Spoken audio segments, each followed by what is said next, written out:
Hey, everybody, welcome back to the Adrenal Fatigue Podcast. It is Danielle today. Typically, I'm joined with my lovely host, Angela Rocchio, but today it's just me. And today I wanted to chat a little bit about my personal experience with burnout and tie it into some of the lessons I've learned in this year being a new mom. So, if you know me, I had a baby last January 2022, my daughter Rose, and I'm 1 year postpartum. And I feel like so many things have come up for me that remind me of my own journey back when I had stage 3 adrenal fatigue, or HPA axis dysfunction, if you will. That's hypothalamic pituitary adrenal axis dysfunction. Essentially, I had flatlined hormones and my energy was really bad. I was having all these hormonal imbalance symptoms that were really frustrating.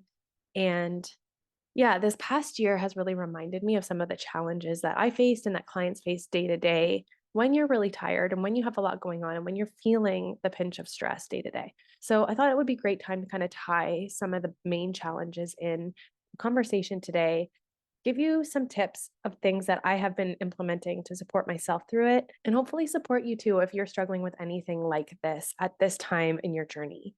So, the first one, and this came up, I had a friend over the other day, and he said to me, he's on his pat leave now, that he just has a hard time remembering to eat and drink. And that struggle was so real for me. And I know that this is a struggle that's real for so many of our clients. When you're tired, when you have a lot of fatigue, eating and nourishing yourself just becomes like another thing. And if you have a lot of food sensitivities on top of that, it becomes another thing that you might be stressing about. So that can become really difficult. So just like the simple act of nourishment. And here I am, I'm a nutritionist. So I know how important it is to be nourishing myself well, especially when I'm breastfeeding, right? So then that guilt kind of creeps in when I know I'm not doing the best job that I could be. And I just found eating so hard sometimes, but there was things that I could do that could definitely make it better. So I had to really like self-coach myself on this and give myself grace, but also know that there was things I could do to take back a little bit of the control that I felt like I didn't have in those moments. So what were they? Number one is prepare. So this can be tricky when you're kind of caught up in the chaos, but just taking even 10 minutes to step back and be like, okay, what am I eating today? Or even better, what do I want to eat this week? Make a list, write it down so you know and you have that mental or physical game plan of what you want to be eating. And then from there, you can create a list. From creating a list, you can get groceries. One thing that I relied on heavily the past couple of years, being pregnant and then as a new mom, for a while, we didn't have a car. We have a car now, but when we didn't, getting groceries delivered. Instacart, just like made life so much easier. So if it's available to you to get groceries delivered, I think it's totally worth it, especially if you're tired. I always argue too. I know there's fees involved in the tipping the person doing your shopping. Like it is a little bit more expensive, but I always say like you're eliminating a lot of the impulse purchases if you're planning and being strategic and not actually going to the store. So I think it evens out in a way if you're mindful. But that made a huge difference. So prepare, make a list, do that grocery shopping, preferably online, and then get those groceries. And if you can just spend and like just I know this can be hard, so you can ask for support, but if you can just spend a bit of time preparing some of that stuff to make mealtime a bit easier. It could be chopping veggies, it could be cooking the proteins, it could be making some rice, making a grain, but just something that takes a little bit of the resistance out of throwing a meal together really can make things easier. Batch cooking, of course. I'm one like I get sick of leftovers really quickly. So unfortunately, like if you're like me, batch cooking and eating the same thing day in and day out gets old really fast. But you can always freeze stuff and then pull it out on another day. I find that helpful. But I find if I can make something that covers me at least for a couple meals, that having that available can be really helpful. So one of my go-tos are just doing like muffin tray egg bites. I love these because you can have so much variety with such a simple thing. And so you can add whatever veggies, whatever protein, you could add some goat cheese in there. Just make it super delicious. What do you like? Put them in an egg bite, stick them in the oven. And when I say egg bite, just like put some of the whatever you want to put in your muffin tray, add some egg on top and bake it. And then they come out and then they're really easy. Like in a pinch, I've eaten them cold, but like if you can reheat them, that's always best. And this has been something great that I rely on for just like a quick balanced snack, but also my daughter Rosie really loves them. So it's something that I can also feed her. And I just know that she's getting good protein, she's getting good fat, she's getting a little bit of veggies. Our bases are covered and it's perfect. So one of the other things that I find really helpful, especially when it's warmer out, was just like making big batches of smoothies. So in the morning, I'd make a big smoothie for the family and I'd make a little bit extra so that I could call on it for a snack or another meal later in the day. That's always great because you know you're getting a baseline of good nutrition squished into that smoothie and like it just feels nourishing. On that note, one thing that I've really loved this year postpartum, and I never would have thought of this for myself, but somebody actually gifted me an order of cold pressed juices and smoothies from a really lovely juice bar here in Toronto, Greenhouse Juice. If you're listening, love you.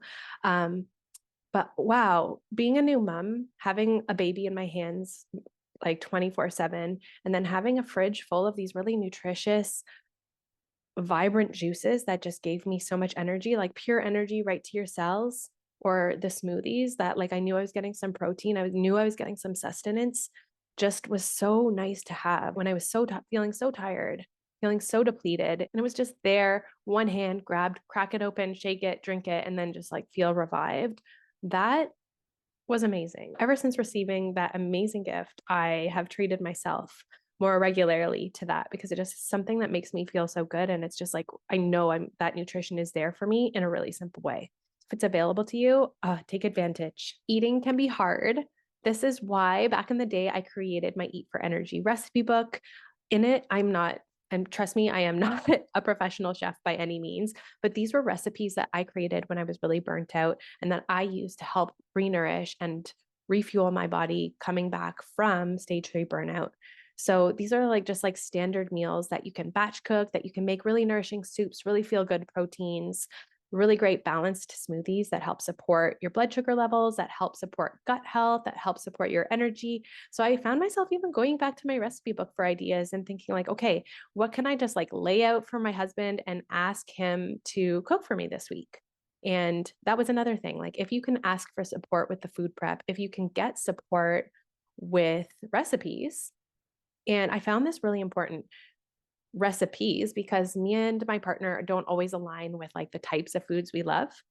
My partner Quinn's a really great cook and he makes like the most delicious grilled cheese, but I don't want to be necessarily eating grilled cheese day in and day out. Like I definitely could, but I kind of have like a high standard of what I'd like to nourish myself with as a nutritionist. So I just let him know and he would cook it for me, which was amazing. So thank you, Quinn, if you're listening. But asking for support with those recipes can be such a beautiful thing to support you through a time when you really could use the extra nourishment and support. If it's there for you, if it's available, take advantage.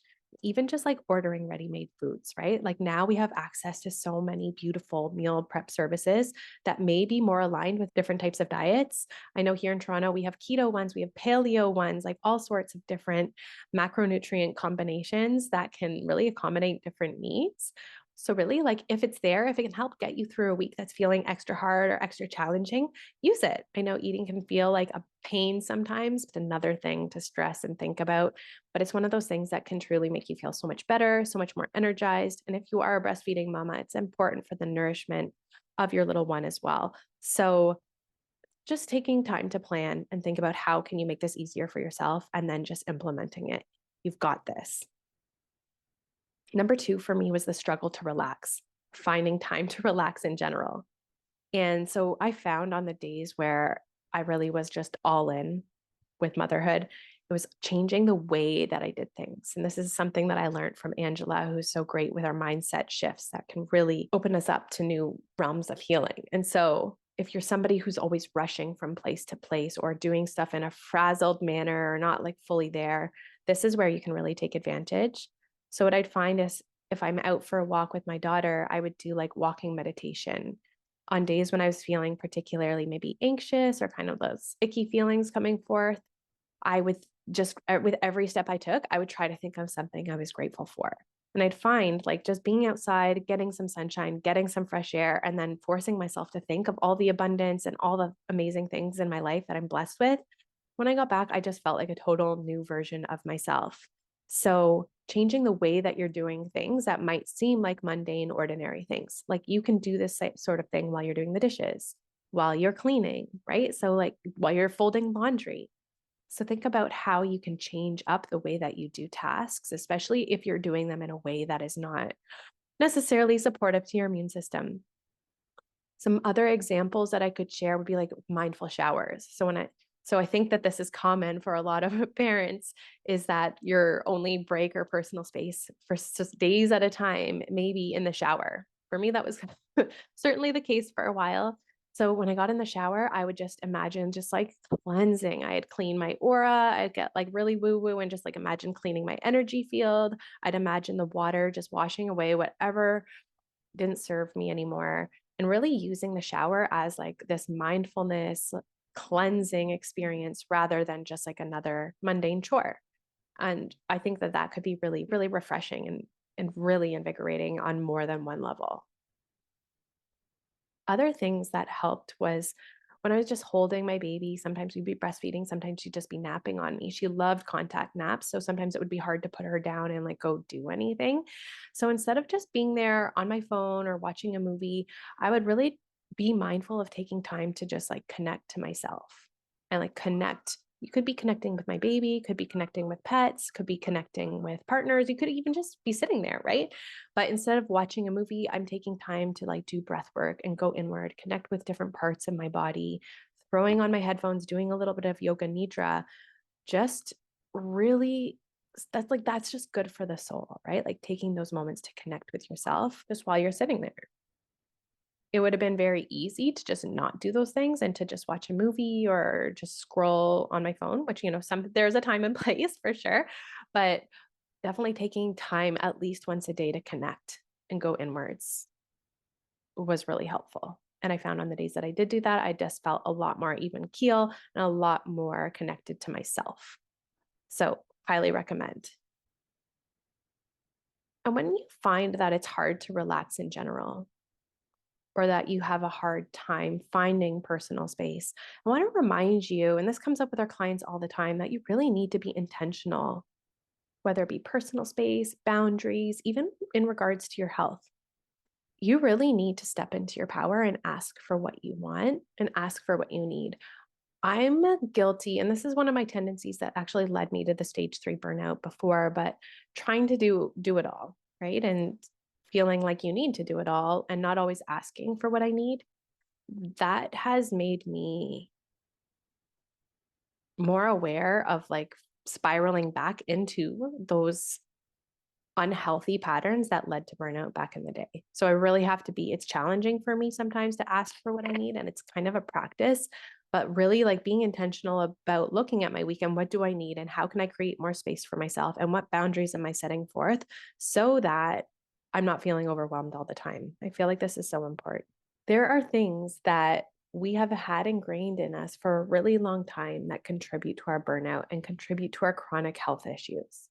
And so if you're always hurrying, like I mentioned, if you struggle to relax, if you have a really hard time letting go of control, if you think that you always have to do it yourself, that is exhausting.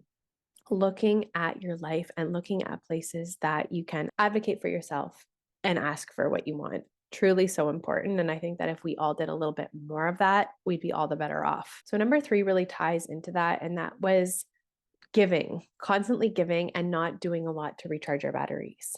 This comes up so often with our clients, and it's one of the first questions I ask people when they come into the program is like, what are those things that bring you joy? What are those things that give you energy, that are soul nourishing? And I find, especially with parents, but so many times with our community members in our Fatigue to Fabulous program, is it's hard to even find that answer because we're so far removed from those joy building activities. What I'd really love for you to do is thinking about or make a list of all the things that drain your energy. Could be work, could be chores, like make a list, what's draining your energy right now. And then on the other side of that page, I want you to think about or jot down what gives you energy. How do you repair?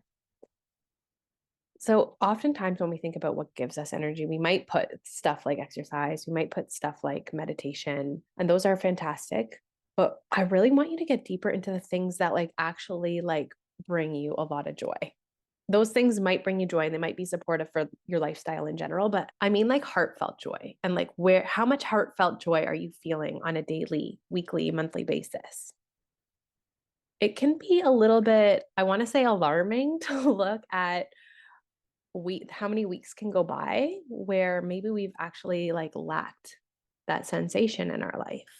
And to no fault of our own, it's just that we get caught up in the chaos and we get caught up in our routines, and some of those things that we truly love are just not fitting in there anymore. But I think that we actually like, we have to fit them in some shape or form. For me, it's the things like getting together with my sisters, like going for walks with them, like getting bubble tea, seeing my friends, connecting with others.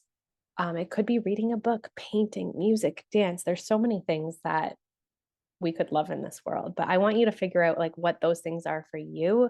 And then I want you to think about, how do I fit them into my week? How do I fit them into my day? How do I fit them into each month or quarter, depending on what they are? Of course, it'll change a little, but like, I want you to be doing joyful things.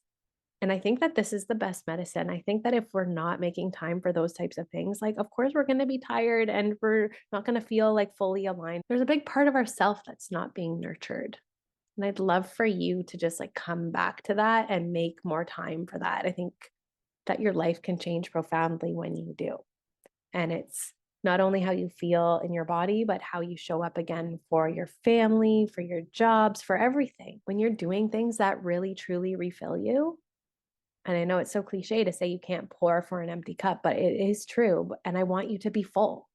So think about how we can refuel. And I know this can be hard. I find that this is where it's been really essential to have a coach. And I've had coaches in different capacities, whether they be health coaches, business coaches, energy coaches. Um, like, it's important to have support in getting aligned, especially if you are struggling with maybe some health issues right now that you need clarity on. And so that's where, if you do need support, we'd love to see you inside our Fatigue to Fabulous program, because we not only teach all the foundations of health, but we offer coaching on a regular basis, unlimited coaching within the Facebook group, where you can actually like get support with this day-to-day stuff and get support with staying in the right energetic alignment for truly like healing and creating the life of your dreams. So if you are needing some community, if you are needing roadmaps, if you're needing tools, meal plans, supplement protocols, like whatever it is to help you feel aligned and just like joyful and vibrant in your world, come join us in Fatigue to Fabulous. It's an incredible community with all the resources. It's kind of like, come stay as long as you need us for. It's a monthly membership. So you're not alone in this. And there is a really beautiful community with tons of resources available for you in a really affordable way, if that calls to you right now. So just wanted to throw that out there. So we've talked about nourishing, the struggle to nourish. We've talked about when you struggle to relax or find time for yourself. We've chatted about not recharging our batteries fully and not filling our cup and how we can do that. And then the last one I wanted to talk about, and this one has reared its ugly face in a big way for me this year, and it's health anxiety. And I think for me, it's coming from Rose's birth was completely wild. And that's definitely a story for another day. In the end, I'm healthy. Rose was healthy. Like, what more could I ask for? But just some stuff popped up that I wasn't expecting. And I had to do some work around that. And still am doing work around that in regards to like just healing in general. But like with birth, came my beautiful little honey. So now, with a dependent and a flood of postpartum hormones, I found myself worrying more about what would happen if something happened to me. Now somebody depends on me. My family depends on me. And after Rose's birth, I feel like there were some things that popped up that kind of made me lose trust in the safety of my body. And so my health anxiety was really running more rampant than I would have liked it to. And I didn't even realize, but like fearing that something is going to happen to you postpartum or happen to the baby, that is like full on postpartum anxiety to a key. So like I was experiencing that pretty full on. And when you're in that, and when you're letting that anxiety run rampant, it really circulates into like every ounce of your life, into the way that you show up for your kids, your family, the way that you sleep, like you're not sleeping well, you're stuck in a chronic fight or flight. And it's just not a very nice place to be. Sure, we can go there. And I think it's, in a sense, it's like productive to go there a little bit so that we have plans in place, like sure, like just to feel prepared and know that we have things, all our ducks in order, if you will. But we don't need to stay there, right? And so this is the tricky part is like, how do we come back to like self-regulating and coming back to that safety within our own body? Not gonna lie, for me, like some therapy post-birth, very necessary. And for a lot of us, doing that sort of energy work and that trauma release and having tools so that we can create safety within our body. And I mean, this is really Angela's realm, but it's really important. We have to be able to get out of that chronic fight or flight. And part of that is like feeling safe in our body. So health anxiety, and especially when you don't have answers, it's really easy to be thinking about all of the things going wrong.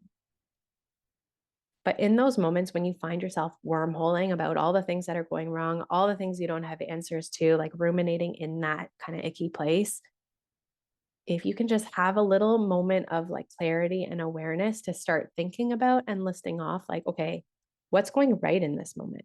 And think about that instead, that opens you up to something that is a new vibration that will certainly feel a lot better than where you were.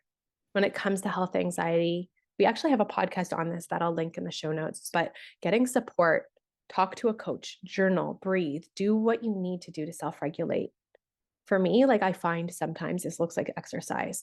So we have a rebounder here, like a little trampoline. And I find that if I can get to that and move some of that energy that's within me that I just need to clear, like in those moments when I'm really round up, meditation truly doesn't do much for me because I'm too riled up. But if I can get on the rebounder, if I can listen to some of my favorite songs, if I can get outside for a walk, like that's when I start moving that energy. And then once I've moved the energy, then I can kind of come back and like regulate and calm with meditation. But like at first, it's about moving the energy.